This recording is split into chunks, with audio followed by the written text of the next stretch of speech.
Let's turn a bit farther afield to Afghanistan. You've heard in the last 2 days there's rocket attacks, guerrilla attacks on the U.S. Embassy in Kabul there in Afghanistan.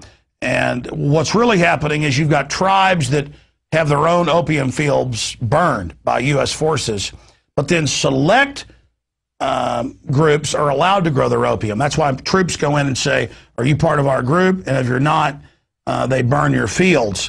And so basically it's a drug war over $500 billion a year in opium. 92% of world opium production comes out of Afghanistan alone. Pre-invasion 10 years ago, only about 11%.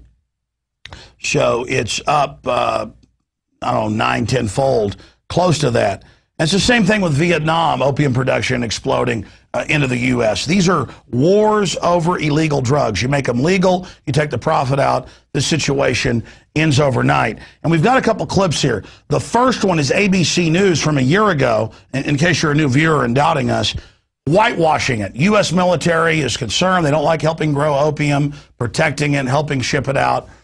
And so they've spoken out. So the government's response is just throw it in everybody's face and go, okay, we're helping grow the opium, we're helping ship it out. Let's go ahead and move along. So here's that clip from ABC News.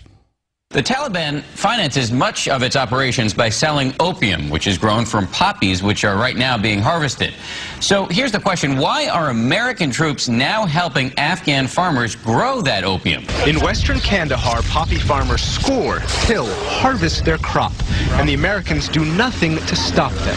Oh, they give them the fertilizer. U.S. soldiers greet farmers. Can you show me which poppy field is yours? They commiserate with farmers. Because if it isn't part of our crew, we're burning it. I'm very sorry for this field. Don't pay cut. Shut it down. Better harvest next year. And that's why soldiers ignore and encourage the farmers. Yeah, ignore and encourage. Farmers would blame the U.S. for their poverty and turn toward the Taliban. If we secure them having a good harvest, now they're going to get paid for all their hard work, and then we can deal with the trafficking afterwards. We can deal with the trafficking afterwards. The whole country's Taliban.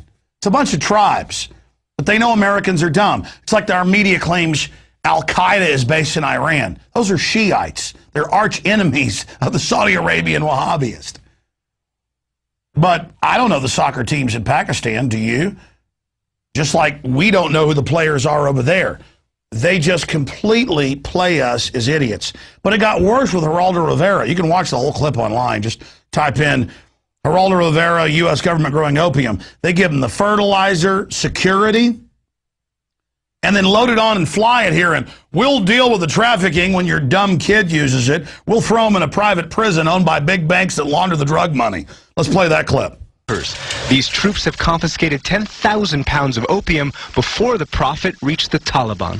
And in a sense, you're watching as this opium is being grown. I know it grinds at your gut. Oh, yes, grinds. How do you deal with it? What are you doing about it? Well, frankly, this is a part of their culture. So while it might grind in my gut, it's what they do.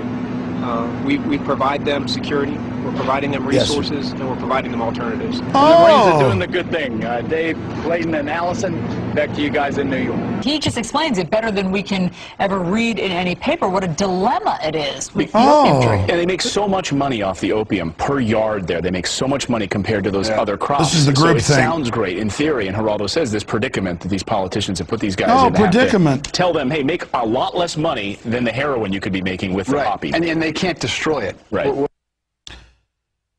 Again, Pat Tillman wrote home about this. They had to kill him. Troops were calling me. We were covering it. That, yeah, we guard it. We give them the fertilizer. It's loaded on C-130, shipped to America. So the system said, look, we'll just throw it in your face.